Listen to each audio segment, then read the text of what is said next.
Hi guys. So going to attempt to keep this under my usual, 20-30 minute long video and just get to the point.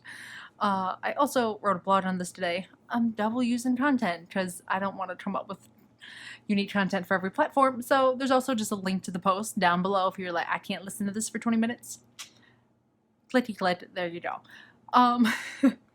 But I thought that I would just cover this because it's one of the top things I always get questions about is how to get my first client. And I think this is really important and something that people need to know and know how to focus on and what to do, because a lot of people spend way too much time playing business, which is they've set up their website, they have a Twitter profile that's like filled out with all kinds of tweets, they have an Instagram profile, they have business cards, but they don't have a single paying client, which is, in my mind, you're just playing business, you're not doing business until you have someone who says yes and pays you money, period. So that is the biggest hurdle to overcome because it's hard, you gotta put yourself out there, it's tough. So getting your first few clients is simply getting in front of people who can hire you. It is not any more complicated than that, and it's also that hard. So the first thing you need to do is get very abundantly clear on what you do and what problem you solve. Now, that doesn't mean you need to get so specific that it's, if you want to, you totally can. But if you narrow down, you help X people solve this problem, that's what you need to answer. Because a lot of people will say things like, oh, I help people find clarity or find purpose. And I'm like, who and how specifically, right? Because that is so vague. No one's going to hire you because you find clarity, because that doesn't mean anything in, sorry if there's a little fuzz like flying around, in actual terms. It's not really, you're not really at the point of being able to answer what problem you solve, and you need to do that, right? Like as a copywriter, I help businesses write copy to put on their website and in marketing materials. That's a problem because most companies use bad writing and it turns away clients and they lose money. Problem solved. Now, of course, you can get more specific than that, and you can know I help people in the financial industry with their newsletters. You can really, really narrow it down from there, but that's the first basic step. And the thing to note is that you don't need to be married to this topic that you pick. A lot of people are like, oh, I don't want to pick one because I don't want to get stuck in the fitness industry forever. And it's like, if you guys knew how many industries I went through in these last 10 years since I've been freelancing. Actually, I just looked the other day and my first paid freelance work was 2009. So it's 11 years now, which is weird. And I don't want to talk about it because I'm not that old. You guys, I am, but denial. So, okay. So the point is that you can change it. Years ago when I started, before I discovered copywriting, I started in blogging, and my first blog was going to help kids get into reading and writing. Hey, me, younger me, if kids can't read and write, you know what they're not going to do? Read a blog. So let's start with I made a lot of mistakes in the beginning, right? And I've gone through ups and downs and moved all over, and it's no big deal, you guys. It's really not a big deal. It hasn't hurt my career in any way, shape, or form. So the point is really picking something and getting started and getting the systems and habits down of pitching people and finding them and getting in front of them is all you need to know, right? Okay, so once you have these systems down, you can just repeat them in other industries and grow and grow and grow and repeat and repeat and repeat whatever you want to do. So it's really more of the action than anything than picking the right industry right off the bat. That's ludicrous. So where to find them, assuming you have some skills, a little bit under your belt. You don't really need to be an expert in any percent of anything. If you've even read 2 or 3 books on a topic, you're probably more of an expert than the people you're reaching out to. Not always, but even knowing a slight percentage more than someone else is enough to sometimes justify starting to get paid, and you're getting your toes wet. And everybody in the business world kind of understands this, and a lot of people in the business world are well, that's a blanket statement, but they get it. a lot of people who have started businesses get it. They didn't really have the qualifications that were perfect and they just went in anyway. So when you're asking them for help, it's kind of a world that gets it more than traditional 9 to 5 world that like is like, where's your 18 years of experience? And you're like, I'm 12. You know what I mean? Like, so anyway, side rant. So first of all, job boards. Job boards are entirely possible. You can look up freelance parentheses your area and jobs.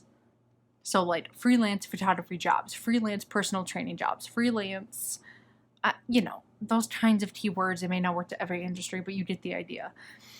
And there's a lot of job boards out there. I mean, for writers, there's Upwork, which can kiss every ass because first of all, they take 20%, and then if you put away 30% for taxes, there's 50% of your profits on every project you do. So like, it's not my cup of tea, but if it's something that helps you get started in the industry and gets your foot in the door of what you want to do, and that's like, just try it.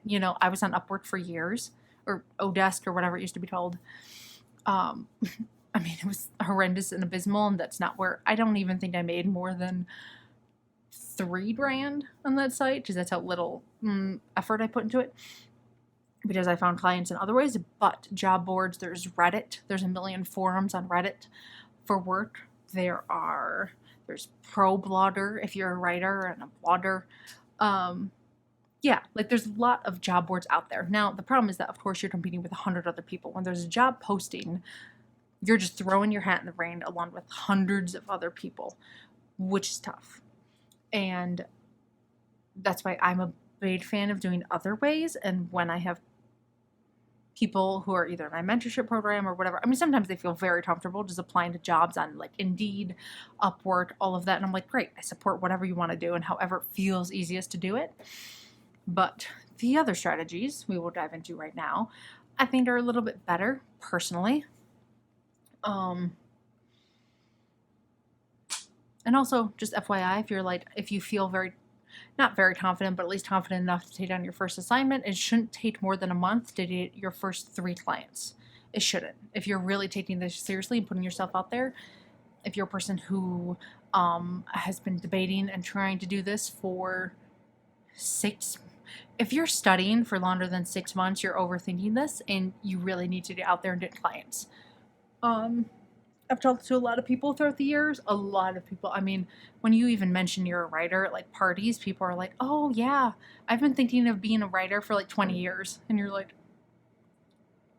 you realize you just do like this, right? It's not like flying to space. It's not like something complicated. You just but so I'm just saying, feel free to think about it as long as you want. But once you've made the decision to really take it seriously, especially in today's world, man, things are happening. People are going to have to freelance real quick here soon. So just saying, the sooner the better. Just as a side tangent on why freelancing is great, but don't overthink it. And after 6 months of studying, a year maximum, I studied for 3 months and then dived in. Actually, I barely studied. I heard of it and I picked up a class and then had my first client within 2 months. I had been writing, of course. Before that, I wrote for my school paper. I was getting my degree in writing, so yes, I had a little, obviously, writing experience under my belt. Also, it's just this once again. So but yeah, don't overthink it. It's just because I've worked with enough people now between the power hours and mentorship that's don't overthink this and get out there. And this is a big step. This is the big one that throws people off, actually putting their name out there and putting their hat in the ring and really trying to get clients is where most people get there's some kind of mental barrier there. So the next system that I think is better is to reach out to your own network.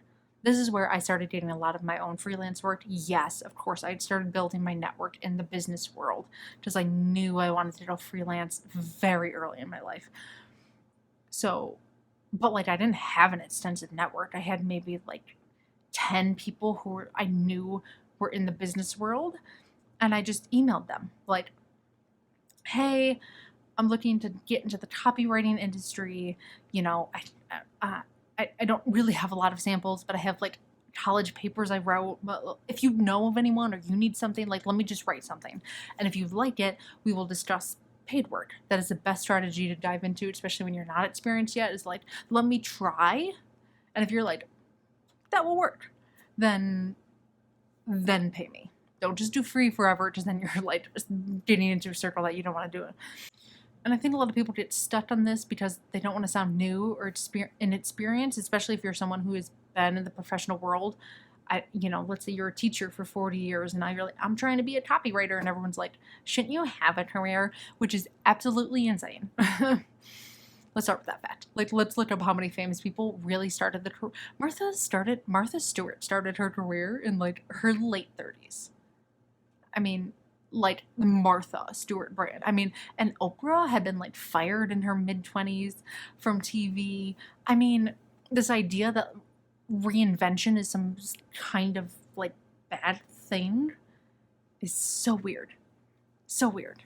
And I get it, because like sometimes I want to like do other side hustles. I don't want to be a copywriter forever, you know? And I like to just mix it up with my work and keep side income streams coming in, because you never know. And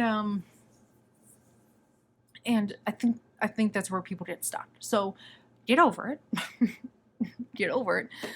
And just if you've worked anywhere and you've known people you've gone to school with, you have any kind of network, which everyone does, period. You may not have like Gary Vaynerchuk and Ashley Amberger in your network to just be able to like ask a favor from. Fair. But you might have an Uncle Gary who owns a fishing shop and his website is really sucky and you want to get into web development. Ask him.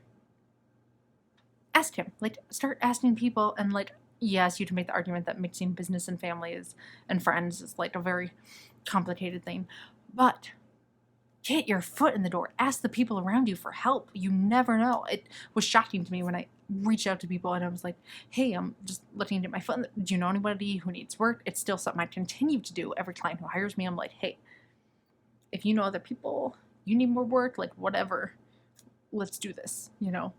I mean, you could even, and on top of that, you could join things like Facebook groups, go to meetup.com, actually do face-to-face. Yes, a lot of face-to-face stuff is very unbearable, but you never know. Like, the thing is with freelancing, for the most part, and most generally, you only need a handful of clients who are consistent to quit your day job.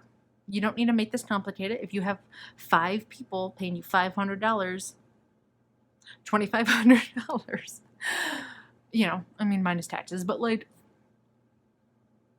I think people overcomplicate this way too much. They think they need to have 10,000 Twitter followers and like a giant network of people, and they think they need to be pro before they can reach out to people, but you're not going to be a pro until you reach out to people.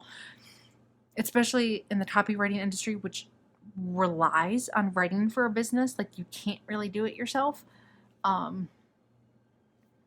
You have to get out there. There is no way to become a professional and to become good enough and perfect until you put yourself out there. There's absolutely no way. It's impossible.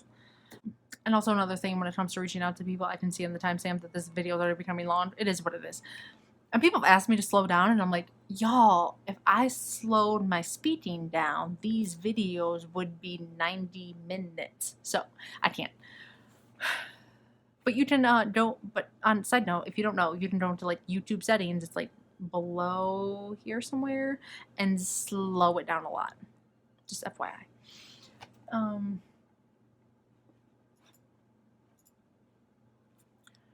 So the last thing is just to cold pitch. And I know a lot of people feel especially weird about that. But I always tell people who I'm working with that if you have good intentions and you're not being annoying, like I have people who follow up every day about an email they sent me, and I'm like, dude, I ignored your first 12. I don't know what part of like number 13 you think's gonna get through. I mean, there's something to be said for persistence, and following up is very important, but not the day after. That's very bad business etiquette. Side note. But if you're good intentioned, I think people can really sense that. It's people are smart. They can read your words, that if you're, just trying to hustle and just trying to get your name out there, and you're like, you would be surprised. I mostly get, and I write for a lot of sites, and I do a lot of stuff on the internet, and like 80 to 90%, I would say for sure, of email pitches are bland and they're boring and they're not customized. They don't even try to Google me for a second, even though my life is on the internet. And like those little ones that like put in the percentage. I mean, I just had a cold pitch the other day, and he mentioned that I was in Colorado, and I was like, oh my God, thank you. Wow. You Googled me for a second, and like mentioned like, oh, the Denver Broncos, like, and I was like, oh my God. He got a response within an hour. Okay. Maybe not that fast. I'm not that fast at email responses, but, that's all you need to do. It's just like really, truly just try and care and email people that you're trying to get in the industry. You really like their work because of X, Y, and Z. You like their product. You like whatever. I mean, always customize it. Always compliment them. Everyone loves compliments, you guys. Everybody. Okay. Yeah. And then on top of that, you could always get in Facebook groups, and I'm in a few, and I've gotten a decent amount of work from Reddit, subreddits. Probably the most from Reddit, at least 5+ figures, probably just from Reddit alone, like being there and like talking to people, if not more. And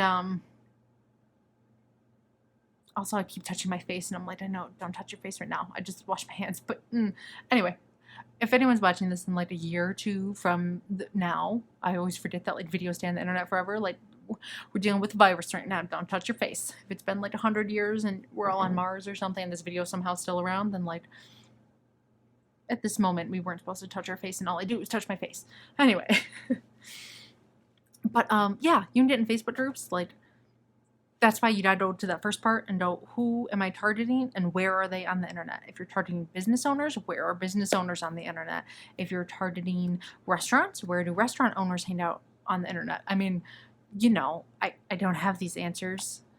If you're targeting personal trainers, where are they? I mean, Instagram is where they are, but you gotta find them and then go after them. That's it. That's really it. Here's the people that you're serving. This is why you need to answer this question. Who are you serving? Here's what you do.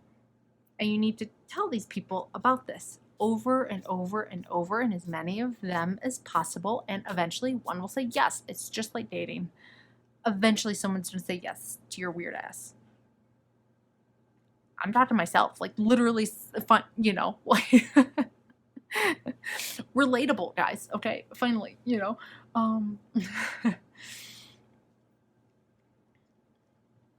and just another thing about Facebook groups that I kind of jumped over this, that if you didn't do a Facebook group provide value, like I used to do a lot of site audits, or just like jump in when people were like, hey, can you look at my site? And I just like write essays about copywriting and like things like that. And, some things I would do, some things I would tweak, et cetera, et cetera. And then a lot of times someone was like, great, thank you. And just like took my advice and applied it. And every now and then someone was like, how much do you charge to just do this for me? Now I'm like, X, Y, and Z. They're like, great, here's your deposit. Please do that. That's how easy it can be. I think people overthink this way too much. So that's it. It is March 10th. If you go now, by April 10th, you could have your first handful of clients. If you haven't yet, if you're already like hustling and already have clients on your belt, bless, no get them, That's it. Anyway, okay. Anyway, that is it, guys. Thank you for watching. I try to talk fast, but 21 minutes of this is that. I might edit it down to like 18, maybe. I don't know. Probably like 20. All right. Anyway, bye, guys.